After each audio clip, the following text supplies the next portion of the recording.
صلی اللہ علیہ وسلم نے اپنے دور میں محبت ظاہر کرتے برادری کو ختم کیا. امام حسین کو جب کنٹوں پہ بٹھایا خود وہ سواری بنے. اب علم کہہ رہا ہے کہ نبی سب سے افضل ہے، مگر نبی کہہ رہا ہے یہ مجھ سے بھی افضل ہے. یہ محبت ہے، یہ ہے کہ محبت اگر اولاد ہے، ہم کو پتہ ہی اولاد چھوٹی ہوتی ہے، کس کو نہیں پتہ. علم میں یہی ہے کہ ماں باپ کے لیے چھوٹے، مگر کچھ ماں باپ ایسے ہوتے ہیں اپنی اولاد کو اپنے سے بھی زیادہ بڑا درجہ دے کے کہتے ہیں بیٹا تو فیصلہ کر. وہ اولاد پہ ماں باپ کو فخر ہوتا ہے. کیا ہوتا ہے؟ امام حسین کو حسن حسین کو فخر. تو جس پہ فخر ہوتا ہے اسے اختیار دیا جاتا ہے. اختیار فخر کا نام ہے. تو آپ نے اختیار دیا، کیا دیا کہ تو جس طرف موڑے گا نبوت اسی طرف مڑے گی. ٹھیک ہے، اسی طرف. اس سے کیا ثابت؟ بچپن سے کہہ دیا ہے حسین جس طرف تو ہوگا اسی طرف میں ہوں گا.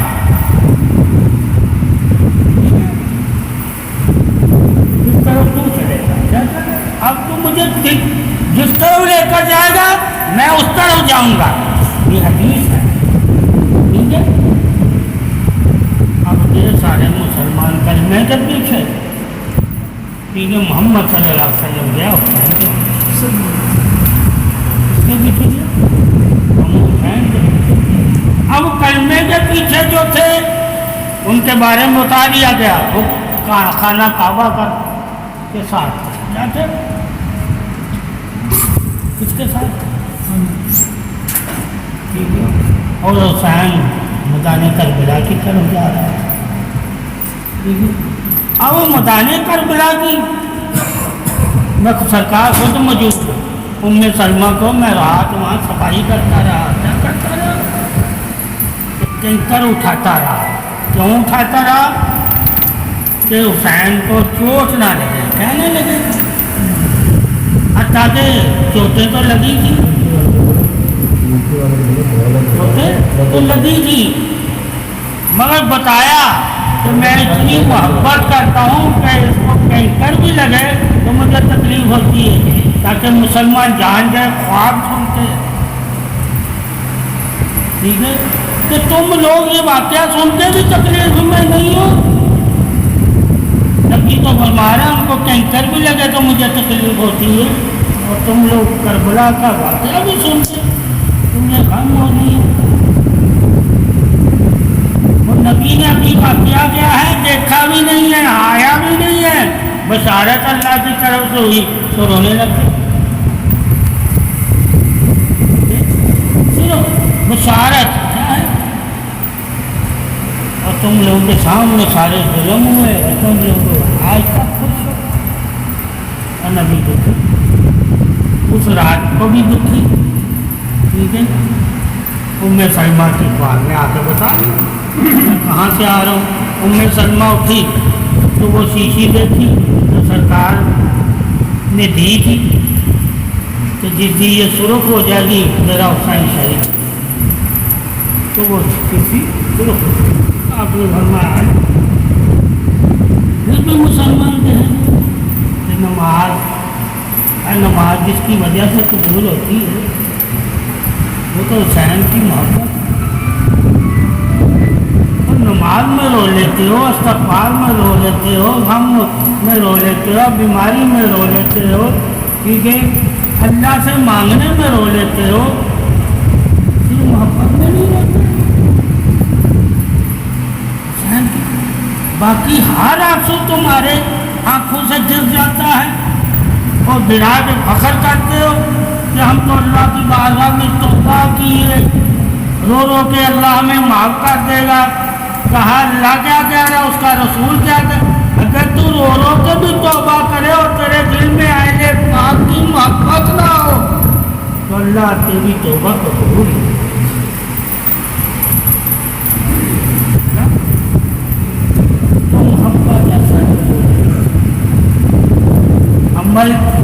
شک اللہ تعالیٰ کی طرف سے ہمیں حکم ہے عمل کرنے کا، مگر محبت بھی ہمیں حکم ہے۔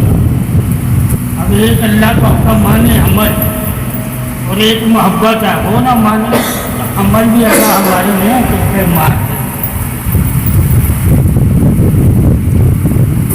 تو اس لیے بچپن میں ساری سرکار نے حدیثیں بیان کی تاکہ لوگ جب غور و فکر کریں کیا کہ یہ نبی نے فرمایا کیا حسین تو جس طرح موڑے گا محمد اسی کرے گا۔ ٹھیک ہے، آپ گھوڑا بڑھے اور لگام پکڑی نا، کیا مطلب ہوتا ہے کہ سوار کون ہوتا ہے؟ کا جو مالک ہو جائے کیا ہو جائے؟ سواری اور سوار دونوں میں اگر حدیث میں ہم غور کریں، ایک سواری محمد صلی اللہ علیہ وسلم، ایک سوار حسین، ہم تو غلام ہیں، سواری کا بھی اور سوار کا بھی،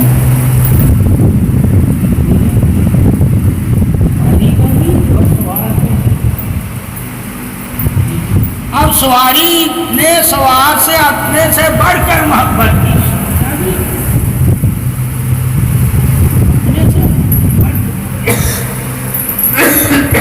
بڑھ کے محبت کرنا کیا ہے؟ فطرت ہے، جو اچھا لگتا ہے اس میں انسان اپنے سے بڑھ کر محبت کرتا ہے، جس کو ہم کہیں گے عام فہم کیا قدر اہمیت دینا کسی چیز کو، تو جس کو اہمیت دو گے اسے اپنے سے بڑھ کر عزت دو گے تو اہمیت ہے۔ اصل قدر عزت کا نام ہے، کیا ہے اصل قدر کس کا نام ہے؟ عزت کا، اہمیت دینا، ٹھیک ہے، اپنے سے بڑھ کر، یعنی کہ قدر کی سب سے چھوٹی اہمیت کیا ہے؟ سب سے کہ اگر ایک دانا نیچے پڑا ہوا تو اسے بھی اٹھا کے بلند جگہ پہ رکھو، اسے دانا ہونے یہ ادبی نہ ہو، کیا نہ ہو۔ اللہ تعالیٰ نے اس اناج کے دانے کی بے ادبی کو کیا کہا ہوا ہے؟ میں اناج چھین لوں گا جو اس کی بے ادبی کرے گا، کیا کرے گا؟ برکت اس کی کیا ہے؟ حتیٰ کہ ویسے اناج ہوگا اس کے کیا چھینے گا؟ برکت جو نظر نہیں آ رہی، کیا نہیں آ رہی؟ اناج نظر آتا ہے۔ برکت کا معنی کیا ہوتا ہے؟ کہ وہ دانا صرف اس کے کام تو آئے گا، دوسروں کے کام نہیں آ سکتا۔ جس دانے سے اللہ برکت نکال لیتا ہے وہ دوسرے کو نہیں بدلا دیتا، اور جس دانے میں اللہ نے برکت رکھی ہوتی ہے وہ دوسروں کے کام بھی آئے گا اور اس کے بھی کام آئے گا۔ برکت کا مطلب ہوتا ہے سایہ، دوسروں تک خیر پہنچانا، کیا کہنا؟ دوسروں تک ثانیہ کرنا۔ ایک روٹی سے تو دوسروں کو بھی روٹی کھلانے والا اس کو برکت ہے، اور جو ایک روٹی سے دوسروں کو روٹی کھلانے والا نہ بنے، سمجھے اس کے پاس روٹی تو ہے، اس کی روٹی کی برکت نہیں، برکت ہوتی تو اپنے بچوں کو دیتا، اپنی بیوی کو دیتا۔ اب تیری ایک روٹی کے حصے دار کتنے؟ تو جب اپنے حصے داروں کو دے ہی نہیں سکتا تو سمجھو تیری روٹی میں برکت نہیں نکل۔ تیرا ماں باپ تیرے حصے، تیرے بہن بھائی تیرے حصے، تیری بیوی، تیری اولاد تیرے حصے، یہ تیری روٹی کی برکت ہے۔ اگر برکت ہوگی تو ان کو دے گا۔ اسی وجہ سے حدیث میں لکھا ہے اپنے بہن بھائیوں کے لیے دروازے گھر کے بند نہ کرو، اللہ تمہارے گھر سے برکت چھین لے گا۔ اب دعا برکت والے گھر مہمان آتے ہیں، کس گھر آتے ہیں؟ برکت، جس گھر میں برکت ہوتی ہے اس گھر کو آتا ہے کھانے کے لیے، اور جس گھر میں برکت نہیں ہوتی اس گھر میں کھانے والا بھی روتا ہے۔ دیکھنا ہماری کمائی میں برکت ہے تو کوئی کھانے آ رہا ہے، اگر برکت نہیں ہے تو سمجھو کوئی کھانے نہیں ہے۔ اس لیے کمائی کے اللہ نے برکت میں اس سے رکھا، کمائی تو نے ایک ہی روٹی ہے مگر وہ برکت کی وجہ سے اللہ نے حصے رکھے ہیں تاکہ تیری ایک روٹی میں برکت ہو جائے اور کل تو 10 روٹیاں حاصل کر سکے۔ وہ 10 روٹیاں ملنا برکت ہے، ایک روٹی جب دو گے تو اللہ 10 روٹیاں تجھے دے گا، تو سمجھ لینا تجھے دینے سے برکت ملے گی، جب تو کسی کو کھلائے گا ہی نہیں تجھے برکت حاصل نہیں ہوگی۔ اسی وجہ سے کہتے ہیں کھانا کھلایا کرو تمہارے گھروں میں برکت رہے۔ کس کس کو کھلاؤ؟ سب سے پہلے تمہارے کھلانے میں حق کس کا ہے؟ جس کو سب سے پہلے کھلانا ہے، کہا اگر ماں باپ نہیں تو بیوی اور بچے، سب سے پہلے تمہارے وہ حقدار، یہ برکت میں ہے کیا ہے؟ ان کے نصیب زیادہ ہیں، جب تو ان کا نصیب لے کر آیا تو ان کی برکت تجھے ملی، ان کی وجہ سے تیرے نصیب میں لکھا ہوا تجھے مل گیا برکت کے ساتھ۔ اگر وہ تیرے ساتھ نہ لکھے ہوتے تو تجھے اپنا نصیب ہی ملتا، ان کا نصیب نہ ملتا۔ تو جب ان کا نصیب تجھے ملا تو سمجھ لینا یہ اللہ نے تیرے ساتھ برکت لگا دی ہے، تیری اولاد، تیری بیوی، تیرے بچے، یہ تمہارے لیے برکت اور اللہ کی رحمت ہے اگر تم ان کے ساتھ حسن سلوک سے، حسن اخلاق سے اور اچھے کردار سے پیش آؤ تو یہ تمہارے لیے برکت ہوگی۔ یعنی برکت کو کیا کہیں گے ہم؟ ٹھیک ہے کہ یہ تمہارا نام روشن کریں گے، کہ زندہ رکھیں گے تمہارے نام کو، برکت زندگی ہے، ایک سے دوسرے کو زندگی دینا برکت ہے۔ اور جب ہم ایک اور دوسرے کا خیال ہی نہیں رکھیں گے تو ہم سے برکت نہیں ہے۔ برکت اصل میں ایک دوسرے کا خیال رکھنا ہے۔ اب خیال رکھنے کے طریقے مختلف ہیں، کسی کو اللہ نے پانی دے دیا وہ پانی سے خیال رکھے، کسی کو رزق دیا وہ رزق سے خیال رکھے، کسی کو علم دیا وہ علم سے خیال رکھے، کسی کو طاقت دی وہ سہارا بن کے خیال رکھے۔ یہ خیال رکھنے سے ہی تمہیں اللہ کی برکت آتی ہے۔ اور جب تم کسی کا خیال ہی نہیں کرو کسی چیز میں، یعنی جو تمہیں اللہ نے دی ہے اس سے تم کسی کو دو ہی نہ، تو سمجھ لو اللہ نے ہم سے برکت کی ہے۔ برکت کی کون سی برکت؟ جس سے اللہ 10 سے 1 سے 10 کرتا ہے، وہ 1 سے 10 والی برکت وہ 70 آخرت میں کی دے گا، وہ برکت یہ کافر کو نصیب نہیں ہے۔ کافر کو ساری جو ہے برکتیں دنیا میں دے دیتا اللہ، اسے بھی برکت دیتا ہے، مگر وہ برکت والا جو برکت اللہ اسے دے رہا وہ اس کی رضا میں نہیں خرچ کرتا، اور کتنا دیتا اسے بھی برکت، مگر وہ برکت کو جانتا نہیں ہے اللہ تو وہ ایمان نہیں، اس لیے وہ بھی خرچ کرتا ہے، اسی وجہ سے کہ جی اس سے خرچ کرنے سے مال اور آتا ہے، وہ مال کو ذہن میں رکھتا ہے، اپنے رب کو نہیں رکھتا، کیونکہ رب کا ایمان ہی رکھتا۔ مسلمان مال بھی ذہن میں رکھتا ہے، اللہ کا وعدہ بھی، اللہ کی رضا۔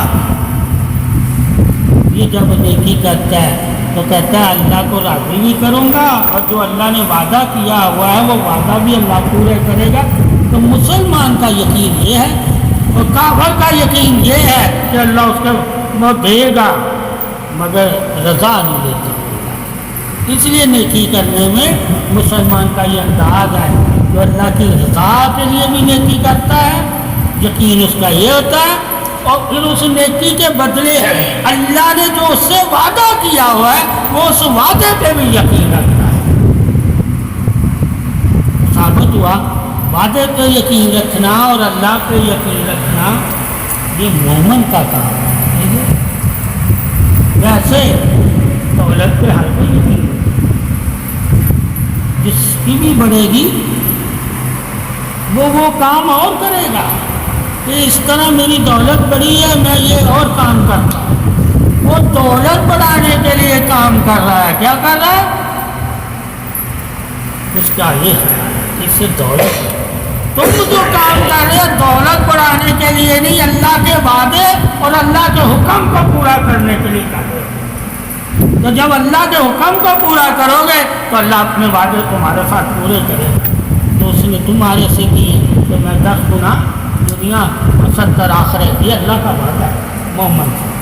مگر وہ وعدوں پہ ایمان نہیں رکھتا کافر، مگر دولت پہ وہ بھی ایمان رکھتا. اس لیے اس کی بھی جب بڑھتی ہے تو اس کی صرف دولت کی طرح دیکھو یہ نیکی کی میں نے، وہ نیکی نہیں کہے گا. کیا نہیں کہے گا؟ وہ کیا کہے گا؟ انسان کی میں نے خدمت کی، انسانیت، وہ انسانیت کو ترجیح دے گا، نیکی کا نام نہیں لے گا. حقوق ٹھیک ہے. ہم حقوق اللہ کی رضا کے لیے کرتے ہیں کہ ہم کو اللہ نے حکم دیا ہے کہ حقوق، وہ حکم کی وجہ سے حقوق نہیں ادا کر رہا ہوتا. ٹھیک ہے، وہ اپنی تعریف کی وجہ سے حقوق ادا کر رہا ہے. تو اللہ پھر انہیں دنیا میں تعریف دے دے گا. اب ایک حکم سے تعریف پانے والا ہے وہ مومن ہے. اللہ اسے دنیا میں بھی تعریف والا بنا دیتا ہے، آخرت میں بھی تعریف والا بنا دیتا ہے، کیونکہ اس نے حکم مان کے نیکی کی ہے. اور کافر کو صرف دنیا میں ہی تعریف والا بناتا ہے، آخرت میں نہیں، کیونکہ اس نے اللہ کو حکم مان کے نیکی نہیں کی. اس نے دنیا کی تعریف دے کے نیکی کی ہے. اس طرح دنیا دار عزت دیتے ہیں تو اللہ پھر انہیں دنیا میں ہی عزت دے دیتے ہیں آخرت میں. یہ انسان کا اپنا ہے، ایمان ہے. تو وہ کس وجہ سے نیکی کر رہا ہے؟ اللہ کے حکم میں یا صرف دنیا کی تعریف کے لیے کہ یار اس سے عزت بڑھے گا، اس سے میرے لوگوں کے یہاں نظر میں عزت بڑھے گی. تو اللہ پھر کہتا ہے قیامت والے دن وہ جب مجھ سے سوال کرے گا تو میں اسے یہی کہوں گا کہ جو تم نے دنیا میں مانگا تھا. محمد نے دنیا اور آخرت دونوں چیزوں میں مانگا تھا، میں نے انہیں دنیا میں بھی دیا ہے آخرت میں بھی دیا. تو نے صرف دنیا مانگی تھی، آخرت کا تو کوئی ایمان ہی نہیں رکھتا تھا. یعنی کہ مرنے کے بعد والی زندگی کے جو انعامات ہیں ان پہ تو ایمان ہی نہیں رکھتا تھا. مگر زندگی جو دنیا کی تھی اس دنیا کی راحت و آرام اور انعام پر تو ایمان رکھتا تھا. میں نے تجھے وہی دے دیا جس پہ تجھے یقین تھا. غیب پہ تو نے یقین ہی نہیں رکھا تھا. اور جو غیب پہ یقین نہیں رکھتے وہ بھی مومن نہیں ہوتے. تو یہ سارے غیب پہ ایمان ہے. مرنے کے بعد والی زندگی کے جو انعامات ہیں وہ سارے غیب ہیں. اور یہ غیب پہ ایمان نہ ہو تو پھر جنت کی دعا سے، قبر میں راحت کی دعا سے، یہ سارا غیب ہے. اور اللہ ہی بہتر جانتا ہے اس غیب میں کس کا کیا درجہ ہے، کیا مقام ہے، کیا عظمت ہے. مگر ظاہری جو زندگی ہے اس کا سب کو علم ہے کہ فلاں کیسا ہے فلاں کیسا ہے. مگر مرنے کے بعد آئی زندگی کا اللہ نے سب کو علم نہیں دیا، کہیں پردے رکھے کہیں بتا دیا. مگر اس زندگی کا اللہ نے سب کو علم دیا ہے کہ یہ زندگی کیسی ہے. اس لیے یہ زندگی گزارنا کافر ہندو عیسائی سکھ بھی اچھا گزار سکتا ہے، اچھے طریقے سے گزار سکتا ہے. مگر اس زندگی پر ایمان رکھ کر اس زندگی کے لیے عمل کرنا یہ صرف مومن کی شان ہے، کسی اور کی شان ہے. مگر اس زندگی کی کامیابی کا تصور رکھ کے عمل کرنا یہ کافر بھی کر سکتا ہے. کافر اور اس زندگی کی کامیابی کا تصور رکھے کافر ایک نیکی نہیں کرے.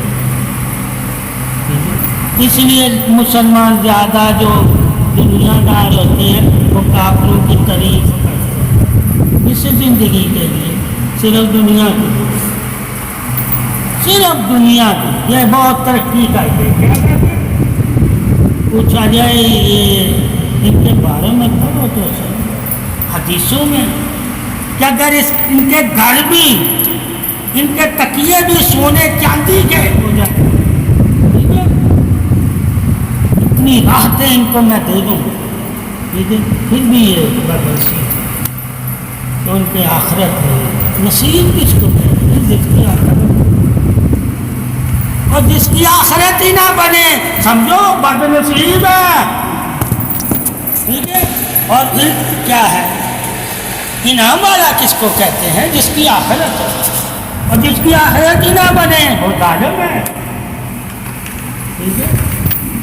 اب ظالموں میں شامل ہونا ہے یا انعام والوں میں، دونوں کی زندگیاں میرے سامنے لانا ہے. جب دونوں کی زندگیاں انسان کے سامنے آ گئی تو انسان کو فیصلہ کرتے وقت جھجک نہیں ہوگی، جھجک نہیں ہوگی، ڈر نہیں ہوگا. اس لیے کہا مومن کبھی نہیں ڈرے گا. کیوں نہیں ڈرے گا؟ اس نے دیکھ لیا ہے کہ انعام والے کیسے. وہ اکیلے بھی تھے وقت کے بادشاہ کے سامنے بھی جا کے ڈرتے. جب تک مسلمانوں میں ڈر نہیں ختم ہوگا تب تک مسلمان ظالم کا مقابلہ نہیں کر سکتے.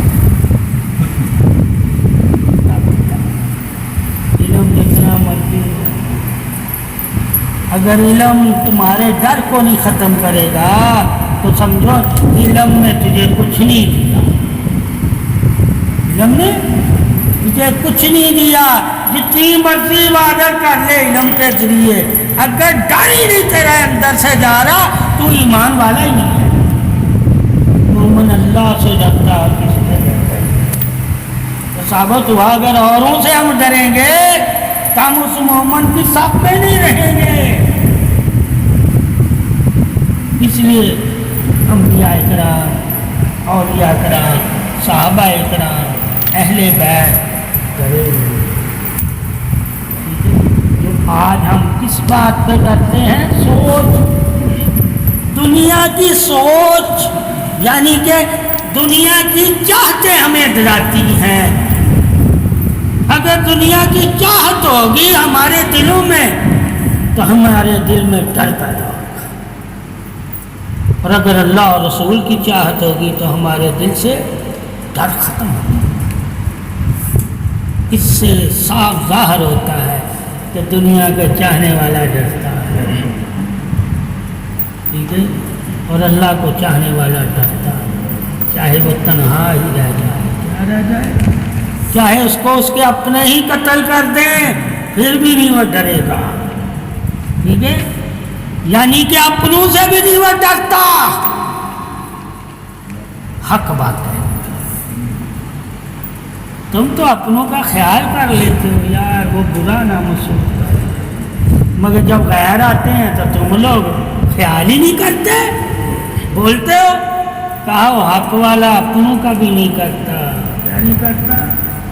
چاہے اپنے اسے چھوڑ بھی دیں، ٹھیک ہے، وہ حق والا. تو پھر جب انبیاء اولیاء صحابہ کی زندگی پڑھو گے تو پتہ چلے گا ان کو اپنوں نے چھوڑ دیا تھا جب حق بات کہنے لگ گئے، اور جب انہوں نے بھی حق قبول کر لیا تو ساتھ حق ہے کیا؟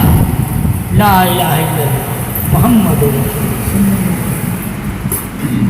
اب لا الہ الا اللہ محمد رسول اللہ مومن کا حق ہے، ٹھیک ہے، اور حق اگر ادا کرنے والا مومن ہوگا تو وفادار ہوگا. اب ہم نے یہ لا الہ الا اللہ محمد رسول اللہ جب ہمیں حق مل گیا تو ہم نے حق ادا کرنا. یعنی اس کا پرچار کرنا ہے کہ ہم حق والے ہیں، چھپا کے نہیں رکھنا، یعنی چاہے تم اکیلے ہو، تمہیں کوئی بھی جاننے والا نہیں، ٹھیک ہے؟ اور تم نے کس طرح کرنا ہے؟ جس طرح آپ صلی اللہ علیہ وسلم نے حق ادا کیا، اپنی رسالت کا اور وحدت کا، تم نے اپنے ایمان کا، اپنے رسول کا اور اپنے خدا کا، یعنی ایمان والا ہونے کا حق ادا کرنا ہے، اس نے رسول ہونے کا حق ادا کیا۔ اللہ کے نبی نے کیا؟ رسول ہونے کا حق ادا کیا، تو نے مومن ہونے کا حق ادا کرنا ہے، ٹھیک ہے؟ تاکہ تجھے پتہ ہو جس طرح اللہ اور اس کا رسول حق ادا کرتا ہے وہی تو حق ہم نہیں ادا کرتے۔ اگر ہم وہ حق نہیں ادا کرتے تو ہم غیر اسلام سے خارج ہیں۔ وہ حق کیا ہے؟ کہا جو جو تمہیں لا الہ الا اللہ نے علم دیا ہے اور جو جو تجھے محمد رسول اللہ صلی اللہ علیہ وسلم نے علم دیا ہے، اس علم کو دوسروں تک پہنچانا اور خود اس علم پر قائم رہنا، کبھی اس علم کو چھوڑنا نہ، اس سے ساتھ جڑے رہنا۔ ایسے جڑے رہنا کیسے؟ قلب کے ساتھ، یعنی کہ جس طرح تیرے جسم میں روح گردش کرتی ہے اسی طرح تیرے جسم میں ایمان کی گردش ہونی چاہیے، کہ جس وجہ سے تیرا جسم زندہ ہے وہ روح ہے، اور جس وجہ سے روح زندہ ہے وہ ایمان ہے، اس کی غذا اسے دیتے جانا ہے۔ کیا ہے وہ غذا؟ کیا ہے؟ اللہ کے نبی کے فرمانوں کو سننا بھی غذا ہے، عمل کرنا بھی غذا ہے، عبادت بھی غذا ہے۔ اب وہ کتنی قسم کی غذائیں ہیں، کوئی ایک جیسی غذا نہیں۔ جس طرح تم زمین سے غذا لیتے ہو تو ایک جیسی نہیں، اسی طرح جب تم دین سے غذا لوگے تو تم دیکھو گے ایک جیسی نہیں ہے، کچھ تمہارے دماغ کو روشن کرتی ہیں، کچھ تمہارے بدن کو پاک کرتی ہیں، اور کچھ تمہارے دل میں داخل ہوتی ہیں، یعنی دل کی تقویت کو اب لگا جاتا ہے۔ کہ کیا چاہتے ہو تم؟ جس طرح تم زمین پہ جو اللہ نے غذائیں رکھی ہیں ان سے مختلف قسم کی طاقتیں حاصل کرتے ہو۔ جب کوئی تمہارے جسم میں طاقت کم ہو جاتی ہے تو اس کے ذریعے سے تم اسے وٹامن کو پورا کرنے کی کوشش کرتے ہو، تو اللہ نے قرآن میں بھی ایسا ہی کر دیا تاکہ اس سے تم روحانی غذا لے سکو۔ کوئی تمہارے قلب پہ اثر کرتی ہے، کوئی تمہاری نگاہ پہ اثر کرتی ہے، کوئی تمہاری سماعت پہ اثر کرتی ہے، اور کوئی تمہارا اثار کرتی ہے، اور کوئی تجھے طاقت دیتی ہے، اور کوئی تجھے شعور دیتی ہے، اور کوئی غذا تجھے علم، اور کوئی غذا تجھے نور دیتی ہے۔ یہ اللہ نے قرآن میں مختلف مومنوں کے لیے بتایا۔ اب ان غذاؤں کو تلاش کرنا تمہارے اوپر ہے کہ تم کیا اللہ کی غذاؤں کو تلاش کرتے ہو، جو اللہ نے نوری غذائیں تمہارے لیے رکھی، اور جو زمینی غذائیں رکھی ہوئی ہیں وہ تو تم تلاش کرتے ہو۔ جتنی تم زمینی غذا کی فکر میں دن رات لگے رہتے ہو، کیا تمہیں ایمانی غذا کی بھی فکر ہے؟ اس کے لیے بھی قرآن اٹھا کے اس غذا کو تلاش کرتے ہو کہ میرے دماغ کمزور ہے، اس کمزوری کے لیے قرآن کس چیز سے مجھے طاقت بخش دے گا، وہ غذائیں ملے، ٹھیک ہے؟ اس لیے کہتے ہیں سراپائی شفا ہے قرآن، سراپائی شفا ہے، کیونکہ اصل شفا کیا ہے؟ روشنی، جیسی روشنی لوگے ویسا جسم ہو جائے گا، جیسی روشنی۔ اسی طرح پھر سایہ ہے، کیا سائے کے بارے میں بھی میڈیکل بھی کہتا ہے، حکمت بھی کہتی ہے اور اللہ کا رسول جیسا سایہ تم پہ پڑے گا ویسے ہی تمہارے جسم پہ اثرات نمودار ہوں گے، یعنی کہ ویسی ہی جسم پہ محسوسات ظاہر ہوں گے۔ آج جس درخت کے سائے میں رہو گے پہلے دیکھ لینا اس درخت کے سائے میں کیا خوبیاں ہیں۔ تو یہ پیلی فتیلی آ گئی، کیا یہ ماں باپ تمہارے آگے تمہارے لیے سائے دار درخت کی مانند ہے، کیا ہے؟ سائے دار درخت کی مانند۔ جب تک تم ان کے سائے میں رہتے ہو تمہیں تھکن نہیں ہونے دیں گے، کیا نہیں؟ تجھے بے چین نہیں ہونے دیں گے، ٹھیک ہے؟ اگر تو بیمار ہے تجھے تسلی دیں گے، اگر صحت مند ہے تجھے کامیابی کی خبریں دیں گے۔ یہ درختوں کا کام ہے، ٹھیک ہے؟ جو ماں باپ استاد اور پیر کی صورت میں تم جا کے بیٹھ کر ان کے پاس راحت لیتے ہو، وہ راحت ایک درخت کی مانند ہوتی ہے، کیا؟ جس طرح درخت کے سائے میں بیٹھ کر انسان کو راحت ملتی ہے، اسی طرح ماں باپ کے پاس، استاد کے پاس، اللہ والے کے پاس بیٹھ کر تمہیں راحت ملے گی۔ اب راحت کی قسمیں ہیں کہ کون سا درخت کیسا ہے ویسا ہی تمہیں وہ راحت دے گا۔ جیسے کہ بر کے درخت کا کمال کیا ہے، اگر بر کے درخت کے نیچے بیٹھو گے تو تمہیں کیا ہوگا؟ کمر درد نہیں ہوگا، نہیں ہوگا، حتیٰ کہ درخت سے تو کچھ لے نہیں رہا، کسی چیز کو کھا نہیں رہا، ٹھیک ہے؟ پھر کیا تیری قوت با کمزور نہیں پڑے گی، تیری ہڈیوں میں درد نہیں پڑے گا۔ کس وجہ سے؟ صرف ہم نے اس کے سائے میں۔ اسی طرح درخت نیم ہے، نیم کے سائے میں جب بیٹھو گے تو اس وقت کیا ہوگا؟ حتیٰ کہ نہ تو ارک لے رہا ہے، نہ نیم کے درخت کے پتے کھا رہا ہے، نہ کوئی تجھے پھوڑے پھنسیاں تیرے خون میں خرابیاں نکال، تیرا خون صاف رہے گا صرف نیم کے سائے کے نیچے بیٹھنے سے، ٹھیک ہے؟ تو جب ہم نے سایوں کے بارے میں علم لیا ہوگا کہ کس سائے کی کیا خوبی ہے تو ہم کہیں گے نا کہ ہاں بھائی سایوں کی بھی اللہ نے خوبیاں دی، ٹھیک ہے؟ اس لیے ہم بزرگوں کے پاس جاتے ہیں تاکہ ان کے سائے میں بیٹھیں۔ اب وہ جو بزرگ ہیں ہمیں ہر درخت کے سائے کے بارے میں بتاتے ہیں تو ہم پھر ہر درخت سے لطف لیتے ہیں، شفا لیتے ہیں تاکہ ہماری زندگی ہمیشہ تندرست رہے۔ یہ درختوں کے بارے میں بھی جب پڑھو گے نا، جو لوگ کہتے ہیں اولیاء اللہ کے پاس بیٹھنے سے تمہیں کیا ملتا ہے، کہا پہلے علم لے، درخت کے سائے کے پاس بیٹھنے سے بھی مل جاتا ہے، مگر تجھے علم تو ہونا چاہیے کہ یہ درخت مجھے دے کیا رہا ہے، یہ درخت مجھے دے کیا رہا ہے۔ جب تو اس درخت کی فطرت سے واقف ہوگا تو فطرت تمہیں بتائے گی کہ اس درخت کی فطرت ایسی ہے، اس کے سائے میں بیٹھو گے تو یہ فطرت تم میں منتقل ہوتی رہے گی۔ تو جب منتقلی کا ہم نے علم ہی نہیں لیا، اب منتقل ہونے کے لیے گیس کا ہوا اور دھوپ کا ہونا لازم ہے۔ اس کا بہت سے جراثیم خوبیوں اور خامیوں والے تمہیں دھوپ کے ذریعے منتقل کر رہے جسم میں ہوتے ہیں، ہوا کے ذریعے منتقل ہوتے ہیں،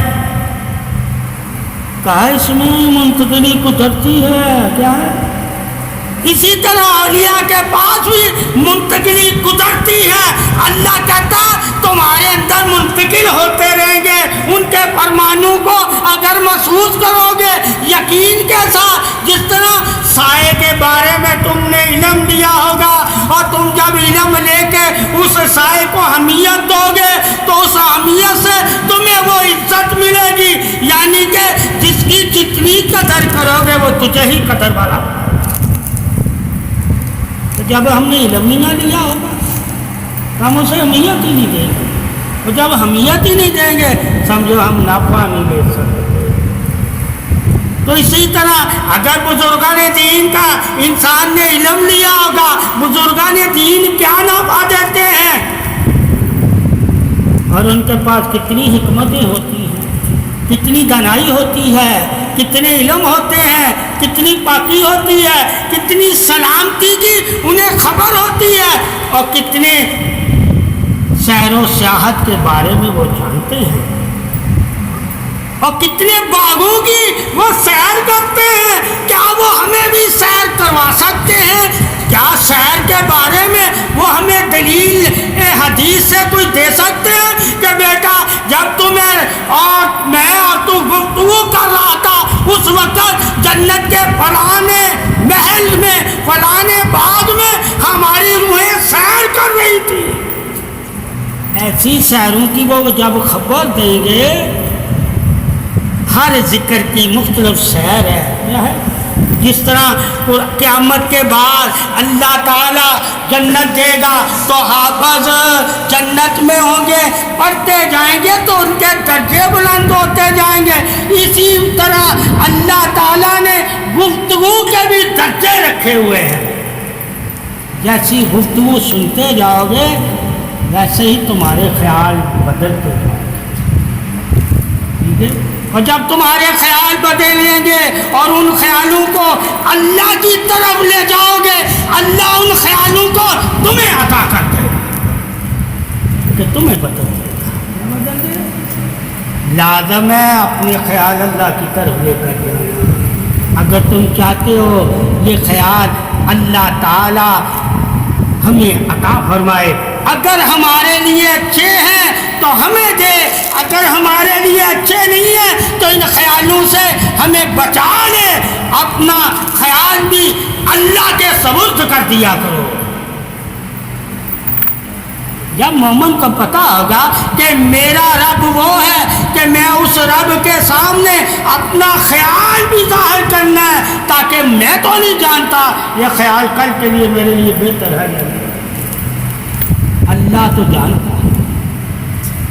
تو اپنے خیالوں سے بھی فیصلہ نہ کرنا، کیا نہ کرنا، اپنے خیال بھی اللہ کے سپرد کر کے دیجیے، اللہ کو ہی فیصلے کا اختیار دینا، تم فیصلے کرنے کے لائق نہیں ہو۔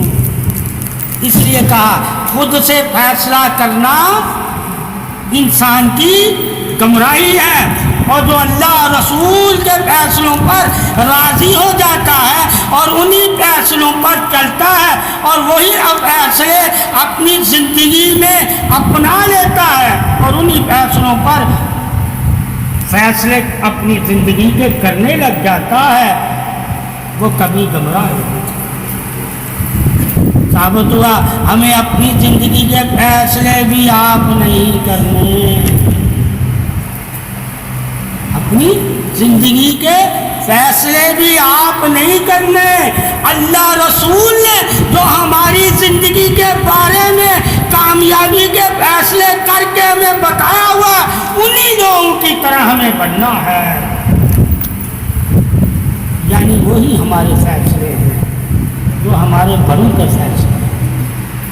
اپنے بڑوں کے فیصلوں سے کبھی پیچھے نہ ہٹنا، چاہے تمہاری جان ہی چلی جائے، اللہ رسول کے فیصلے ہی تمہارے لیے انعام جنت کی بشارت ہے۔ اور جو فیصلے ہی نہ کرنا جانتا ہو، نہ فیصلوں کو ماننا جانتا ہو، نہ فیصلوں کے بارے میں مقام عظمت بادشاہی جانتا ہو کہ یہ فیصلہ کرنے والا کون ہے اور اس کا مقام کیا تھا اور اللہ نے اسے کیا کہا تھا۔ جب اللہ نے انہیں اپنے پاس اتنا بڑا مقام دے دیا، ہم اس کے فیصلے پہ اگر راضی نہیں ہیں تو ہمیں دنیا اور آخرت میں کوئی مقام نہیں۔ اگر ہم دنیا آخرت میں مقام چاہتے ہیں تو اللہ رسول کے فیصلوں پر راضی ہونا اور راضی ہو کر ان فیصلوں پر آگے قدم بڑھانا اور ان فیصلے والوں کے ساتھ شامل ہونا ہی ہمارے لیے سلامتی ہے۔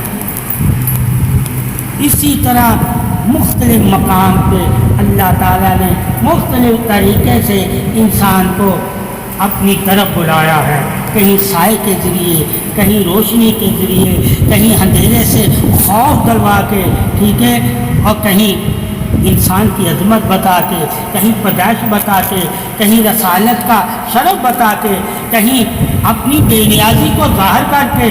یہ سارے طریقے اللہ کے انسان کو اپنی طرف بلانے کے لیے، کہیں علم دے کے، کہیں نشانیاں دے کے، ٹھیک ہے، کہیں راحت دے کے، کہیں عذاب دے کر۔ یہ عذاب بھی دینا اللہ کا اپنی طرف بلانے کے لیے ہے تاکہ انسان ڈر جائے اور اللہ کی دامن میں آ کے پناہ لے۔ تو ہر چیز انسان کے فائدے کے لیے اللہ نے پیدا کی ہے۔ اسی لیے کہتے ہیں اللہ سب سے بڑا مہربان ہے۔ وہ مہربان کیوں ہے؟ یہ عذاب دینا بھی دوسروں کے لیے مہربانی ہے اگر ڈر جائے۔ اور آخرت میں اللہ کیا کہتا ہے؟ جتنے راضی میرے حکم کو مان کر اپنے آپ کو میری پناہ میں دے دیا کہ جو میں فیصلہ کروں اس فیصلے پہ وہ راضی رہے گا، اسی پر تو میں راضی ہوں۔ اس لیے شرع نے کہا ہاتھ پاڑ دو چور پہ، اگر وہ مومن ہوگا تو راضی ہوگا، کیونکہ اللہ رسول کا حکم ہے، اللہ رسول کا حکم ہے راضی رہنا اللہ کے فیصلوں کا، اس کے رسول کا۔ اس وجہ سے اس دور میں صحابہ اکرام اپنے آپ کو خود پیش کرتے تھے کہ ہم سے یہ غلطی ہو گئی ہے، آپ بتائیں اس کی کیا سزا ہے، اس کا کیا کفارہ ہے، ہم ادا کرنے کے لیے تیار ہیں۔ وجہ کیا؟ وہ عظمت رسالت اور عظمت ربوبیت کو جانتے تھے کہ دنیا میں اگر ہم کفارہ حق ادا کر دیں گے تو اللہ اس کے بدلے ہمیں آخرت میں انعام عطا، وہ انعام کے لیے دنیا میں شرع کی سزاؤں کو قبول کر لیں، ٹھیک ہے۔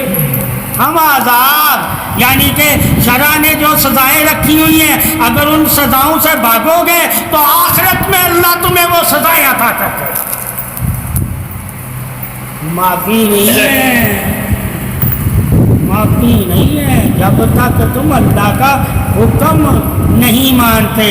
حکم اللہ کا ماننے والا ہی وہی ہے جو اللہ سے معافی کا طالب ہے، یعنی کہ حکم اللہ کا ماننا ہی طلب ہے مغفرت کی، اور جو حکم اللہ کا نہیں مانتا وہ جتنی مرضی اللہ سے طلب کرے مغفرت کی اللہ اسے معاف نہیں کرے گا۔ حکم ماننے والوں کو ہی معاف کرے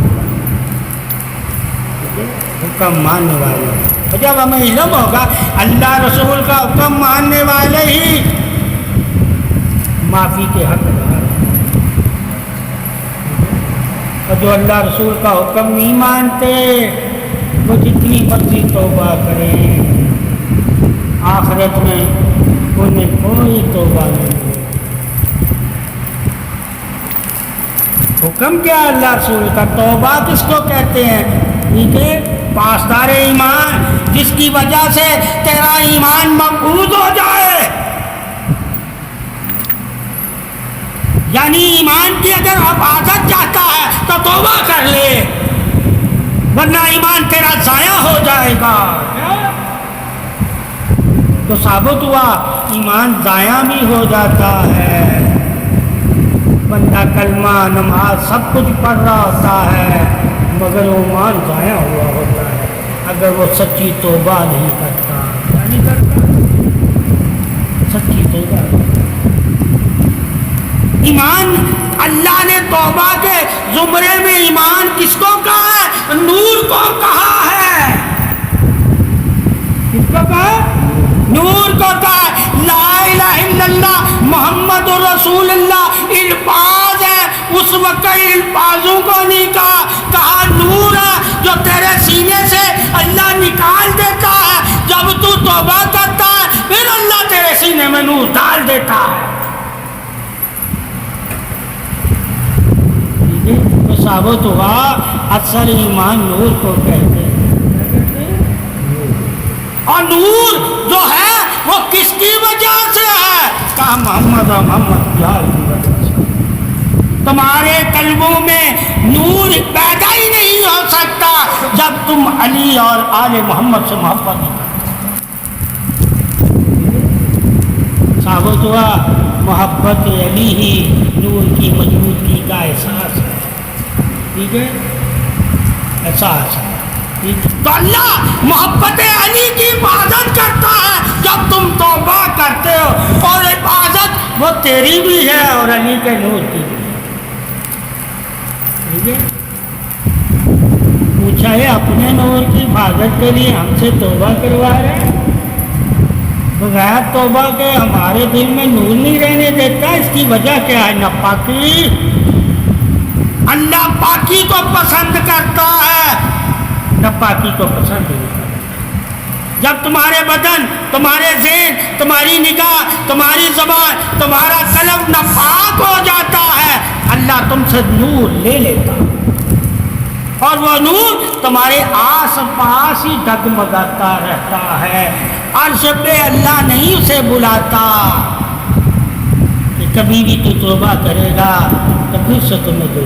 یہ اس کی بے نیازی ہے، رحمت حق ہے کہ اللہ جو ہم کہتے ہیں اللہ بے نیاز ہے، وہ کیوں کہتے ہیں؟ کہ وہ ہمارا انتظار کرتا ہے کہ کب بندہ توبہ کرے. میں سے وہ کب بندہ توبہ. اب توبہ کی اقسام ہے، توبہ کے درجے ہیں. تم نے توبہ کس قسم کی ہوئی ہے؟ ایک گناہوں سے توبہ ہے، ایک نافرمانی سے توبہ. ٹھیک ہے، ایک کیا ہے توبہ؟ قرب سے دور نہیں ہونا، توبہ کر لی ہمیشہ قریب رہنا. ایک قرب کے لیے ہے. اب توبہ کی اقسامیں ہیں کہ تم نے اللہ سے توبہ وعدے کو کہتے ہیں. کیا کہتے ہیں؟ وعدے کو، عہد کو توبہ کہا ہے. اور جو عہد سے پھرے وہ کون ہوتا ہے؟ اسی وجہ سے اولیاء کرام کا شرف بادشاہی استحق توبہ کی وجہ سے ہے کہ تم ان کے ہاتھ میں عہد توبہ کرتے ہو کہ آج کے بعد ہم تمہارے راستے پہ چلیں گے. اہدنا الصراط المستقیم. اور جب تم اپنا عہد بھول جاتے ہو تو عہد سے کافر کے ساتھ بھی کیا نہیں بھولا جاتا.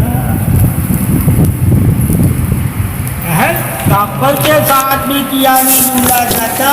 تو اللہ والے کے ساتھ کر رہا ہے تو تیرا فرض ہو گیا جس سے تو نے عہد کیا ہے اس کے عہد کی پاسداری کر. عہد کس کے لیے کیا تھا؟ عزت کے لیے، کہ اللہ مجھے عزت عطا کرے اور عزت والوں میں شامل کر لے. یہ اصل عہد ہوتا ہے مرید کا. پیر اس کے لیے، عزت کے لیے اور عزت والوں میں شامل ہونے کے لیے عہد ہوتا ہے. توبہ یعنی کہ اگر تو کسی پیر کے ہاتھ میں بیعت کرتا ہے، اس بیعت کا مطلب ہے توبہ کرنا، پاکی حاصل کرنا. اگر ہاتھ دے کے بھی تو ناپاک ہی رہتا ہے تو پھر تو نے اپنے آپ کو بھی دھوکہ دیا، اپنے پیر کو بھی دھوکہ. اور جو لوگ خود کو دھوکہ دیتے ہیں وہی تو اندھے گنگے بہرے ہوتے ہیں، وہی دوسروں کو دھوکہ دیتے ہیں. اس لیے کہا نہ خود کو دھوکہ دو اور نہ دوسروں کو دو، نہ خود پہ ظلم کرو نہ دوسروں پہ ظلم کرو.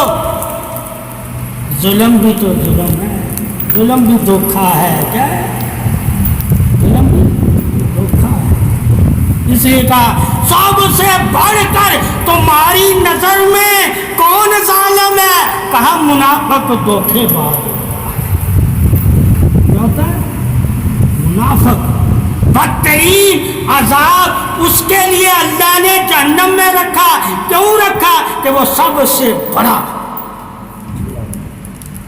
ظالم ہے جو دوست بنا کے دھوکا دے. دوست بنا اس سے بڑھ کر ظالم کوئی نہیں.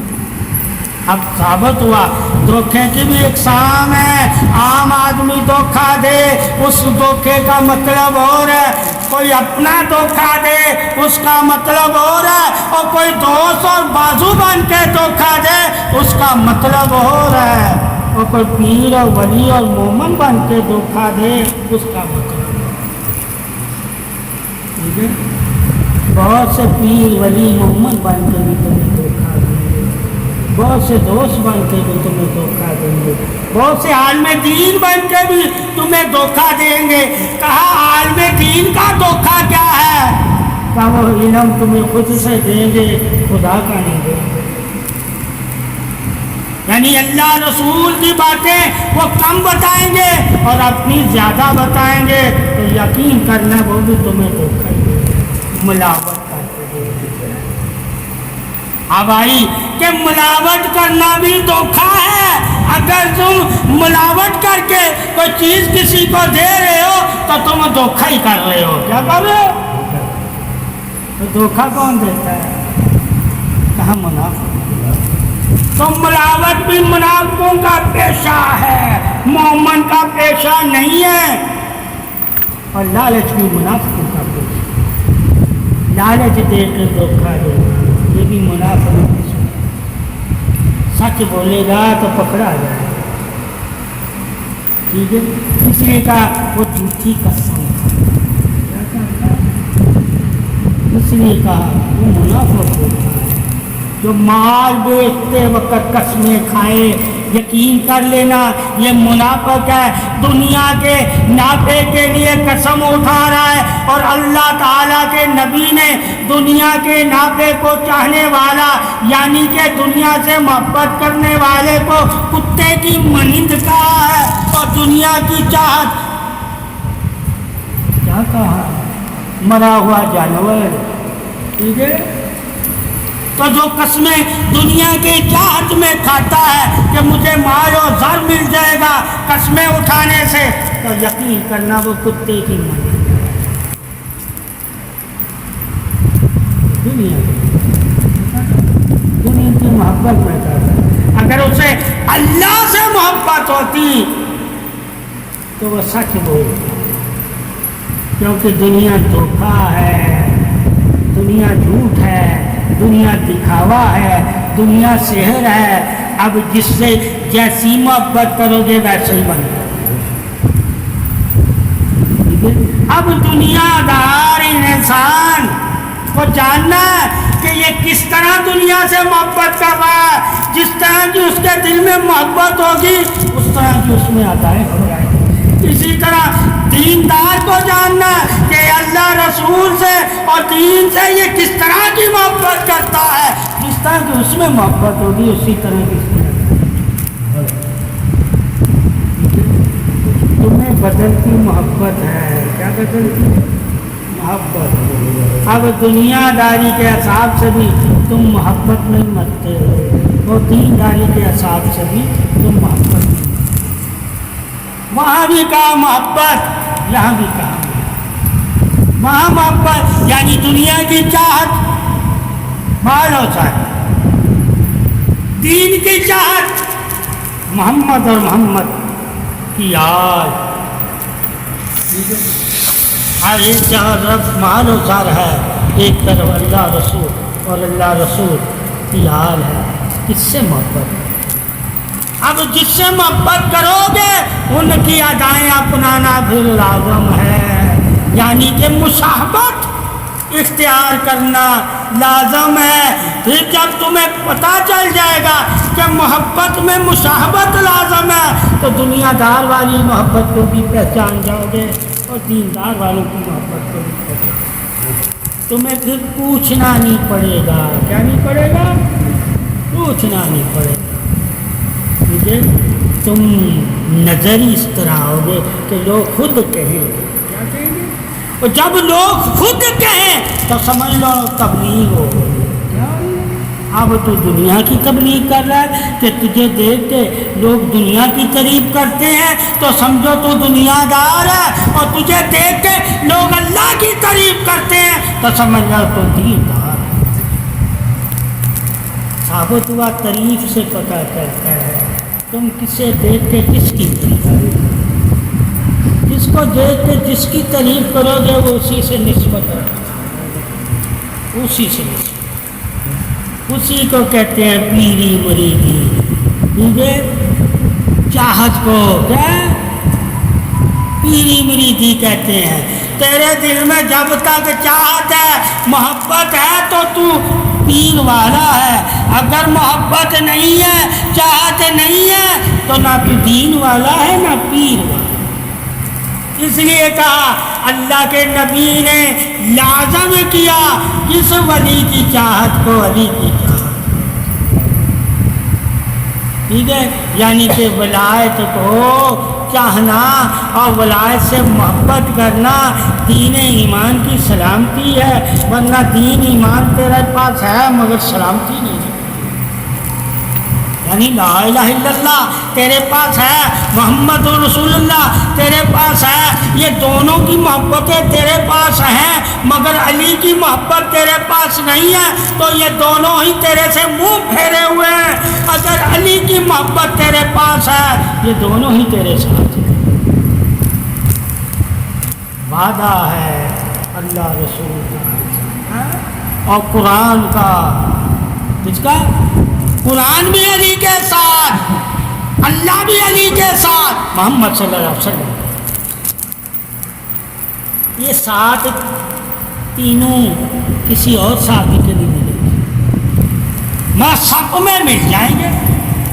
اس میں مل جائیں گے سب، اکیلے ساتھ نہیں ملیں گے. کیا نہیں ملیں گے؟ ایک ہے سب بندی میں ساتھ ہونا، ایک ہے جس طرح ولی ہو اکیلا بھی ہو تو میں اسی کے ساتھ ہوں، کسی کے ساتھ. یہ فرق کیا ہے؟ کیا جاننا؟ جب یہ فرق جان لیں گے کہ صفوں والے اور اکیلا، یعنی کہ جب تک مومن ایک ہوتا ہے، سب میں ہوتا ہے تو اللہ اس کے ساتھ ہے. جب یہ بکھر جائے گا اللہ اس کے ساتھ نہیں ہے. مگر علی سب میں بھی ہو اللہ ساتھ ہے، اکیلے بھی ہو اللہ ساتھ ہے. اس لیے اللہ نے کہا میرے دین میں کرو نہ کرو، میرے دین میں کرو نہ کرو. ایک ہو اپنے فیصلوں پر، اپنے ذاتی فیصلوں پر کھڑے نہیں رہنا. جب اللہ رسول کا فیصلہ آئے اپنے فیصلے چھوڑ دینا اور اللہ رسول کا فیصلہ. اور جب تم اپنے فیصلوں پہ رہو گے تو تم بٹے ہی رہو گے، تم بٹے ہی رہو گے. اب پتہ چلا یہ ہم میں جو تقسیم ہے علیحدہ علیحدہ ہونے کی، یہ ذاتی فیصلوں کی بنیاد پر ہے. ٹھیک ہے، یہ ہم ذاتی فیصلے، چاہے گھر میں تقسیم ہے، چاہے دین میں تقسیم ہے، چاہے مسجدوں میں تقسیم ہے، ذاتی فیصلے. اور جب اللہ رسول کا فیصلہ سنیں گے کبھی تقسیم ہی نہیں. اپنی ذاتی انائی، اس ذاتی انا کی وجہ سے ہم دین میں بھی خرابی پیدا کر دیتے ہیں، اپنے گھروں میں بھی خرابی پیدا کر دیتے ہیں، اپنے رشتہ داروں میں بھی خرابی. مگر دین اگر ہم نے پڑھا ہوگا تو وہ تو ہمیں ہر حال میں ایک ہونے کا کہتا ہے کہ اپنی ذاتی رنج سے بھول جانا، اللہ کی طرف سے تم بھی رحم کرنا، روز محشر اللہ بھی تم پہ رحم کرے گا. اور رحم کرنے والا کون ہوتا ہے؟ مومن ہوتا ہے. جس کے دل میں رحم نہیں ہوتا وہ مومن بھی نہیں ہوتا. یعنی کہ درگزر کرنا اور درگزر کر کے ایک ہونا ہی اسلام ہے. اور جب آپس میں تم درگزر ہی نہیں کرو گے کبھی ایک نہیں ہو سکتے. ثابت ہوا درگزر کرنا ایک ہونے کی. اور اگر ہم درگزر نہیں کریں گے قیامت تک نہیں. اس لیے مولوی پیر عام دنیا دار ایک دوسرے کو اپنی درگزر ہی نہیں دل میں رکھ لیتے. جب دل میں رکھتا ہے تو کہیں نہ کہیں اس کی زبان سے وہ چیزیں نکل جاتی ہیں. وہ جب نکلتی ہیں تو اور آگے.